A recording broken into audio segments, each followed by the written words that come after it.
Hey, everybody, how you doing? Well, that's good. Welcome to PHLY Flyers Pregame presented by Coors Light. Visit CoorsLight.com/PHLY Hockey to get Coors Light delivered or to find a store near you. My name is Bill Matz. I'm your director of fun and games for the evening. Joining me live and in studio, it's Philadelphia's #1 hockey beat writer, Charlie O'Connor. What's going on tonight, Chuck? Oh, I'm not in Columbus, so I guess that's a positive. I'll tell you, everyone who eventually, Jacob Trouba just blocked the trade there. I think he blocked the trade there like this summer as well. We've heard about players not wanting to go there initially. But everyone who ends up playing there seems to like it. Well, other than Jeff Carter. Jeff Carter went on a bender when he found out and then just wasn't happy and then got traded to go hang out with his buddy again, and it all worked out. I've only been to Columbus once. I didn't mind the city. It was fine. I actually found a nice bar where we watched this was 2 years ago. It was because they had their opening night game was in Columbus. Right. So I was there for that. And the night before the game, if I remember correctly, was the night where Bryce Harper hit the home runs in the playoff game and then stared down the Brave guy. So that was great seeing that in a bar in Columbus. But it was a fine city, but it doesn't appear to be the most active city. No, I feel like there's just a little bit something for everyone because it's like pretty close to Ohio State, so it's like college campus. That was my only thing about Carter. Like, Jeff, you're going to all these Temple frat parties, like Ohio State. Come on. And then like some of the older guys like Cam Atkinson, like it's also you can have normal life too. Right. So I feel like it's not bad. Cam Atkinson loves it. Yeah, exactly. Cam Atkinson. Oh, he's back with the team. No, they're just there. So he showed up at practice. In Columbus. That's where he's been the whole time. But now the Flyers, of course, visiting Ivan Provorov and their old pal in Columbus tonight. And that's where I want to start with the lineup. It remains the same, Charlie. Sam Ersson back in net. Jackie Spiegel tweeted this out a little earlier today. Basically the same lineup. I wonder if we get same lines. I'm sure they'll be on Twitter soon enough. Same lines from the start of last game or same lines from the end of last game where Farabee and Forster seemed to be switched on the first and third lines. Well, based on what Jackie tweeted, because Jackie was at morning skate this morning in Columbus, it appears the lines are going to be the same. No changes. Okay. So excellent. Unclear if Tortorella might have an itchy trigger finger in terms of changing lines if things don't start out strong, because obviously they have lost 3 straight games. But based on what they ran at morning skate, it does seem like he's sticking with things. And in all honesty, despite the fact that they've lost 3 straight games, at 5-on-5, they've carried play. They've carried the majority of play. Maybe they didn't dominate Utah to the degree that you wanted to see them, but they did win, the expected goals battle and things like that. They were better at 5-on-5 if you looked at advanced metrics. And I don't think John Tortorella actively looks at advanced metrics. His assistants do. And also, Tortorella he has the ability to sort of see what the stats see without looking at them. So I think he probably has the read that the team has been pretty good at 5-on-5, and that's probably why he's not looking to change up the lines. And just like he will just sidebar about Torts, like completely, I don't even know what the stats mean. I don't know what they are. And like maybe that's true, but he also knows like what his character is. Like he's very media savvy. Sure. And he will then say stuff that it's like you're saying it in a hockey man way, but talking about what those stats like kind of measure. There's a reason he's going to the Hall of Fame. There's a reason he's one of the winningest coaches of all time, one of the greatest American coaches of all time. Like these are not surprises that he understands the game at a very high level, but it just always makes me laugh when I don't even know what those stats are. So I think we got maybe about 62% of the. It's like, he's not going to be doing that. No, he's not doing the percentages, but he's just like, he seems to agree with the numbers a lot. He does look at scoring chances a lot, Yeah. and they tend to line up with expected goals because we're basically using the same idea, except instead of weighting every scoring chance for quality, we're just saying, well, that's a scoring chance, and that's a scoring chance, and that's a scoring chance, and the team was, 15-13 ahead in scoring chances. I guess it's having lost 3 straight games. They have 1 point out of the last 6. Maybe it's a little surprising they don't change the lineup a bit, but when you look at the options, it's like, well, the maybe most glaring thing, especially now with like Delorier on IR. Right. Do they have an extra forward at this point? They do not. They don't. Like, but the thing with the Delorier injury is that he can come back at any point because they can pull him off IR whenever. The most glaring, like, okay, we can get Zamula in there. Right. Well, who would you take out? Yeah. I don't know. Sealer and Drysdale were like the best pair last game. Drysdale actually played well. Yeah, Drysdale in his return looks, and like we're looking at, okay, maybe the third pair is a little bit of a rotation. They figure out how to get Zamula in. Maybe Sealer comes out every now and then. Maybe Drysdale comes out, but that, I thought, to my eyes, was the best pair of the 3 against Utah. The Utah game, I will definitely say the Flyers' chances they got were probably as a whole more dangerous than Utah's chances. And I'd agree there's with that. just some bad bounces. There's some things that didn't go the Flyers' way in that game. Also, I just thought the Flyers looked so much slower than Utah. Like, the matchup, like you said after the game, I think the Flyers have more talent. Like, at least fully realized guys who are what they're going to be. Or close to what they're going to be. That sort of, man, they might have a couple of guys who in 3 years were like, damn, I would love him over half of our roster, but they ain't there yet. Yeah. I thought the matchup, just Utah's style, kind of pointed out the Flyers. Man, the way they move the puck, their closing speed, it just kind of made the Flyers look real slow. And it's not like the Flyers are the fastest team. They've definitely added to their speed lately. But I just thought it was a bad matchup for them, and they just didn't look good a lot of it. But it was a fairly even game, especially at 5-on-5. Yeah, it's funny. It's not shocking to me that the lineup's the same. I got the sense, based on the degree of frustration, and like, don't get me wrong, I deal with frustrated people on social media every day of my life. It's the curse of being a Flyers beat writer. But the degree to which even people on Blue Sky, not even just Twitter, the people on Twitter were mad, but even the degree to which people on Blue Sky were mad too, and they're usually significantly less mad than the people on Twitter, were frustrated with that game and came away from that Utah game with the belief that, like, it had exposed the Flyers, that actually they're slow and they stink. It must have played very poorly on television, because I didn't get that read so much watching in person. If anything, the takeaway I had was that as you said, the Flyers looked tired, which may have been the result of the fact that it was their 3rd game in 4 nights. Now, yes, Utah wasn't a back-to-back just like the Flyers. However, Utah before that back-to-back had a 4-day break, whereas the Flyers played on Thursday, then Sunday, or then Saturday, then Sunday. To me, the Flyers looked a little gassed, but I did get the sense that there were a fair amount of people on variety of social media that came away from that game thinking this just shows why we stink.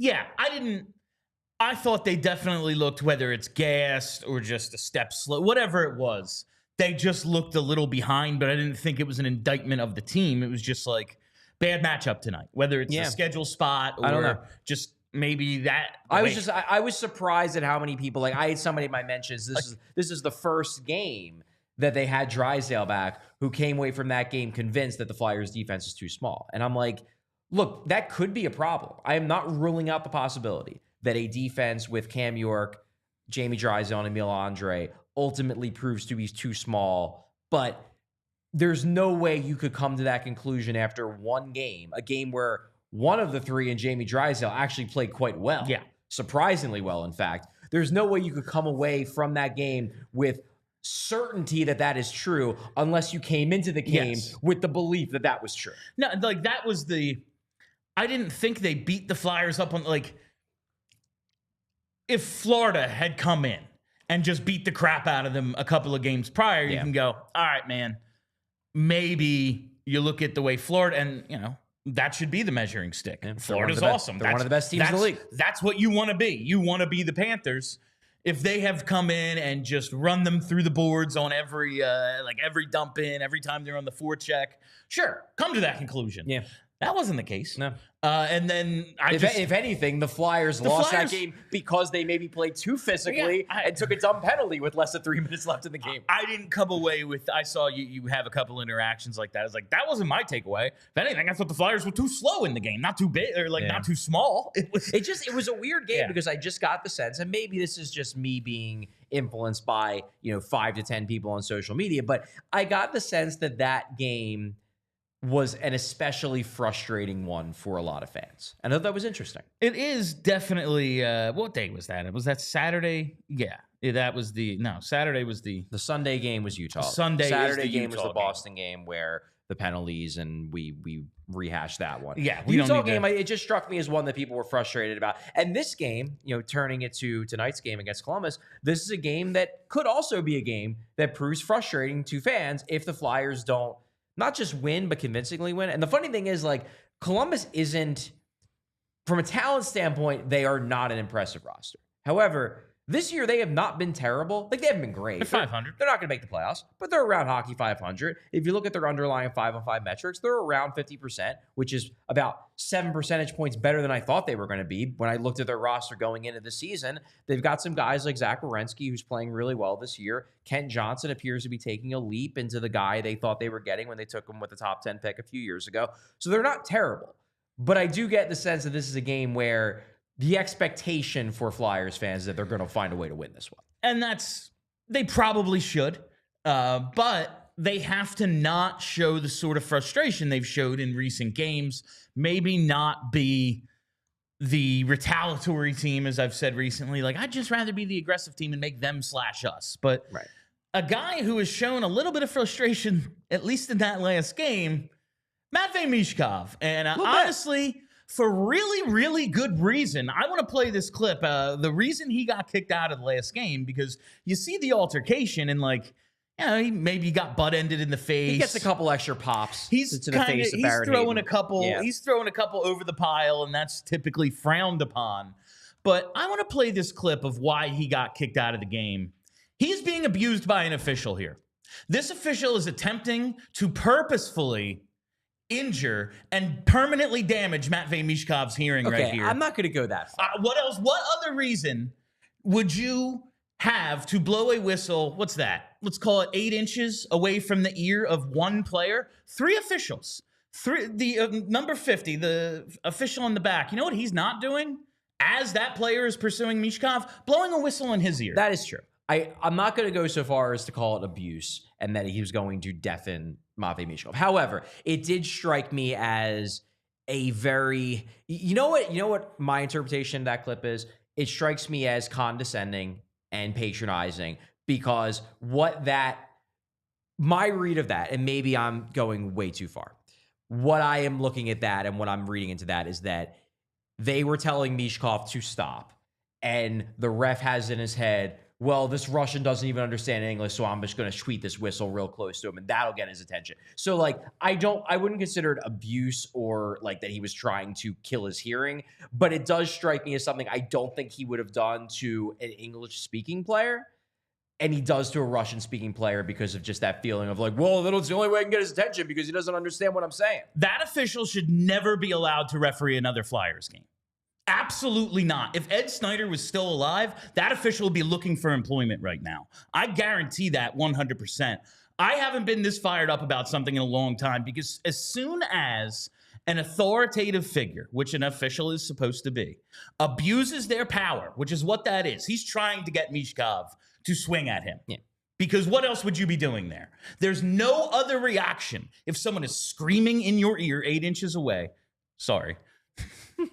Or blowing a whistle from that distance. There is no other reaction than to say, get that away from me, because that is human. He forfeits his authority there. If he ever referees another Flyers game, that game should be protested. The Flyers should refuse to take the ice. My belief personally. But I will say, the officiating we've seen around Michkov, I was happy with the on Saturday, the tripping call he was able to draw on Charlie McAvoy. Yeah. Now, and then he nearly draws another one. Yeah. because That McAvoy said- can't keep his, McAvoy lost his temper. That was ridiculous. That said, I feel like we've talked about this a little earlier in the season, a tremendous amount of again, like, not to use the word abuse the way I used it with the officials, but I just feel like abuse is a little bit too strong of a teams word. taking liberties with Matvei Michkov at a rate that we haven't seen with other guys. Now, the Flyers haven't had a player like this in a long, long time, but I always go back to Claude Giroux and G, little bit of an embellisher early in his career. Undersized guy, skill player. Makes sense. They all are a little bit. I don't want to create a world where we're living that again, where we have a superstar player who cannot buy a call. All right. It just seems like there has been a targeting of Michkov by other teams and an allowance of it by the officials. And I thought that clip demonstrated it perfectly. As a player is pursuing him, the referee is blowing a whistle in his ear purposefully multiple times. I just see a little bit of bias there. I mean, and I wish Ed Snyder was still alive. I mean, to deal Bill, with it. this is where you playing the voice of the fan is very much going to get all the fans on your side, because everyone is like all in like, yeah, nothing Michkov does is bad. Everything is great. And anyone who does anything to him is the worst person ever. I'm not saying what the ref did was good. What I'm saying is that, like, I don't think it reaches the level of abuse, and he should never be allowed to ref a game ever again. I think he can ref other games, just never a Philadelphia Flyers game, because he clearly has some sort of issue with Matvei Michkov, and he is out of control. Like, doing that to another human being in any context is a human being out of control that cannot be trusted to be objective. Like, do you really think officials are objective? That's fine. I think they're supposed to portray objectivity, and right there, he proved he is not. It's one of the most ridiculous things I've ever seen an official do. Like, we saw the clip last season of, I can't remember what team it was, but like, just a ref trying to get a dude off the ice, and he ends up like pushing him, and it's like a whole melee. To me, this is considerably worse because this is goading Michkov into taking a misconduct, and like, well, you're the ref. It appeared on the, because you can't really tell on that clip, but I did look at the reverse view. It appears what Michkov tries to do, which like would have probably gotten him suspended, because the one thing you're not allowed to do regardless in the NHL is touch the officials. Like, even if you're justified, they've set a hard line of like, can't touch the officials for any reason. It looked like what Michkov was trying to do, which would have been very funny. It looked like he was trying to take the whistle. It looks like he's grabbing at the whistle, and it would have been very funny if he actually would have gotten it, because the official then pulls the whistle away from him. That's what you can tell from the reverse view. If we would have gotten it and then like thrown it in the stands, that would have been hilarious. He should have butt-ended him as far as I'm concerned, because he wasn't an official at that point. You're not allowed to touch the officials. He forfeited his authority when he decided, I'm going to try to beat up on this kid a little bit. But that's just how I feel. Let's get to tonight's bets. This pregame pick segment is brought to you by Bet365. Use code PHLY365 when you sign up. Whatever the moment, it's never ordinary at Bet365. Must be 21 or older and physically located in Pennsylvania. If you or someone you know has a gambling problem and wants help, call or text 1-800-GAMBLER. We're doing it, fam. We are never going to stop betting this You're just hammering that over every game. Until they stop giving us the plus money, or they raise the number to like 4 shots. We are going to keep betting over 2.5 shots for Joel Farabee. I think he had 4 last game, 8 straight games of 3 or more shots on goal, at least from morning skate lines. He's back up there with the TK and Coots line, which means he's going to get 17 to 20 minutes tonight. Probably going to get a lot of minutes. The only reason why, and I hope you are correct, William. I hope that everyone follows your advice. The only reason why I'm a little iffy on whether he's going to get that is, now that he has the goal, I feel like teammates aren't going to be as prone to force feeding him the puck the way they have been the last few years. That's the was it the Boston game where it's like Coots especially was like, it's like every time. I'm getting you the puck. Yeah, you're gonna get a goal today. Yes. I swear to God. But it was in the last game, like he had 2 shots on 1 shift in the first period. It was like, well, we're there. Like, he needs 1 more in the next 30 minutes. I bet you he gets it. So that's what we're going with tonight. Joel Farabee over 2.5 shots. you ride the hot streak until it ends. And maybe he gets 3 shots every game for the rest of the season. But until he's stopped, I am going to continue betting Joel Farabee. Fair. And the flip side of that is, hey, maybe he's now that he finally has a goal, he's even more confident. And now he takes 8 shots on goal and scores 2 goals. Could happen. We talked about Farabee in the last post game. I did find it very funny that like the entire time he's not scoring. Torts is like, he's playing well. He's doing the right things. He's got him up on that top line with Coots and TK. And then he finally scores the goal. It's like, you're out there with Cates and Brink now. I do think there's something to, okay, it's the back end of a back-to-back. So as much as we need our guys out there, I can't really shorten the bench. Maybe we just need to bolster each line a little bit and spread it around. And like Farabee's been good, so let me give him, now there's a reason to play Cates and Brink a little bit more. But I just found it very funny that like Forster takes the puck over the glass. Yeah. He does some stuff, and he's been good for the most part recently too. Yeah, he's made some mistakes, but he's done more offensively. He finally scores. It's like third line for you. I found it funny, but it looks as if, at least to start the game, he'll be out there in the top line. So why not bet Joel Farabee over 2.5 shots at plus 135? All right, you mentioned Columbus earlier, Charlie, and they are off. It is funny, though. They are, I believe, now last in the division again. Yeah, there they are, down with 27 points in the Metro. But you look at how they're doing this season, especially lately, 6-3-1 in their last 10. They're 2 points behind the Rangers for the last wild card spot. Yeah. They're not playing bad. They're 8-3-1 at home. They've been very good in front of the home crowd. This is a team everyone was like, I mean, they flat out sucked last year. And then they have the Johnny Gaudreau tragedy, yet another coach for this team. There's just all sorts of reason for them to blow. Absolutely. And they have kind of we all we need mentality and put together a pretty decent start for their first, 27 or so games this season. They're, again, 27 points in 27 games. Hockey 500. They're only 1 point behind the Flyers. Yeah, they're a point behind the Flyers who, results-wise, have underachieved, but we like a lot of the hockey they've played, at least since, like, November. They've been decent, and you see their lineup. It all starts with Torts' old friend, Zach Werenski. 28 points in 27 games. He's playing 26 minutes a night.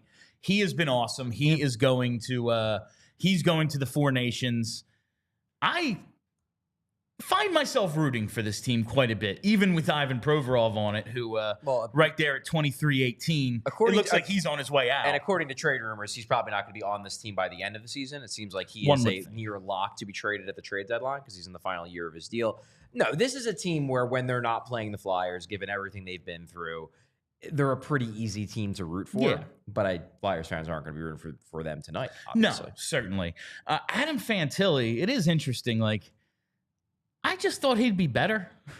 He's not having a good sophomore season. I still very much believe in his upside, his potential, but as a sophomore, he is slumping. He is not progressing this year the way they want him to.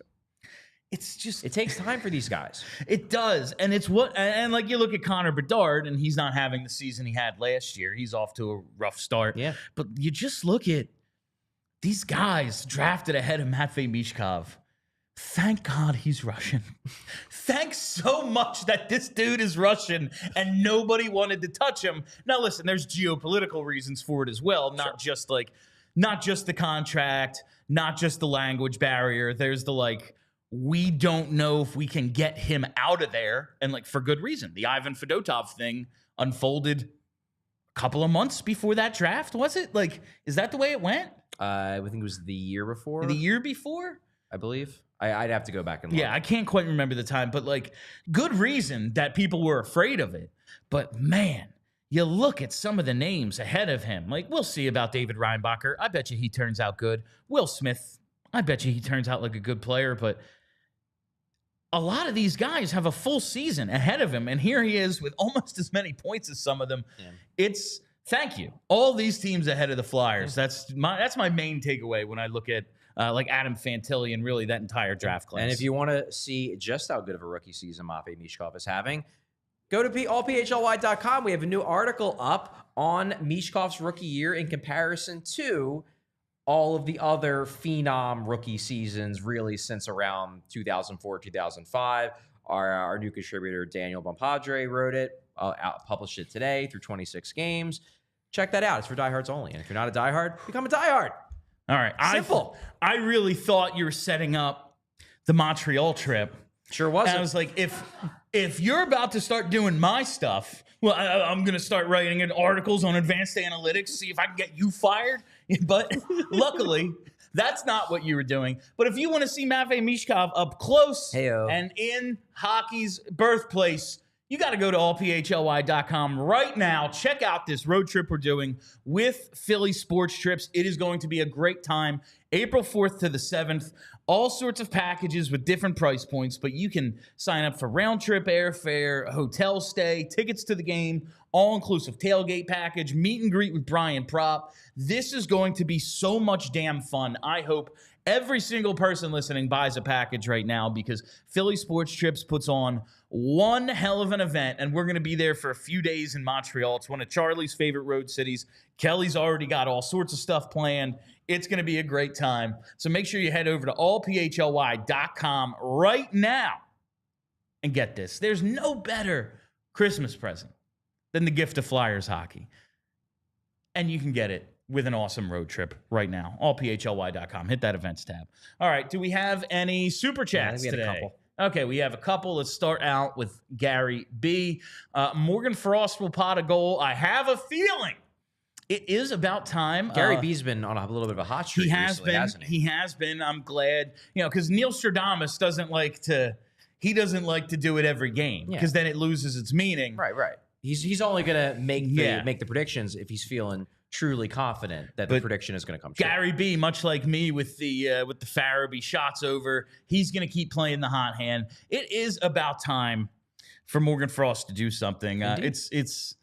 He's that toilet seat man, and maybe do we know if it's good to be up or down? We've had this debate, and I'm still unsure. I guess the idea of it just because you could make a case for both. Yeah. You can make a case that it being down is good because it means A, you can't smell what's in there. B, I know when I was a kid, I was always yelled at by my parents, put the toilet seat down. So you could argue that's a good thing. But generally speaking, when something is up, that's usually good. Yeah. That's so unclear. Do you think Tortorella would change the metaphor if he could? This kid's constantly being compared to a toilet now. But it is, we've talked about this, kind of wild that we're watching Michkov and Tippett right now play at the top of their game, at least what we've seen for this season, really developing some chemistry. They've scored some goals. They've teamed up for some goals over the last few games. And the center of that line, the dude with the most consistent NHL experience, hasn't done much. He hasn't really been a part of it. Yeah. And I'm kind of, listen, I've moved on from Morgan Frost as a concept, but they just need him right now because they don't have anyone else. They don't have another playmaking center on the roster. So I'm just hoping he can get it going so we can have a reason to play Michkov more, because that's another, watch a 60, 65-minute game. I want him to play more than 14 minutes. It's always 65 minutes. Yeah. Or at least over 60. Yeah. I want to see him play more than 14 minutes. That'd be cool. And the only way for that to happen if Morgan Frost starts playing well as well. Yeah. So hopefully Gary B's prediction comes true tonight. And we have one from Will Wadsworth. He says, putting it in now, Coots multi-point night. Well, that would bode well for Joel Farabee, so I'm all for that. It would. And Travis Konecny for that. People do seem optimistic about tonight's game. Yeah.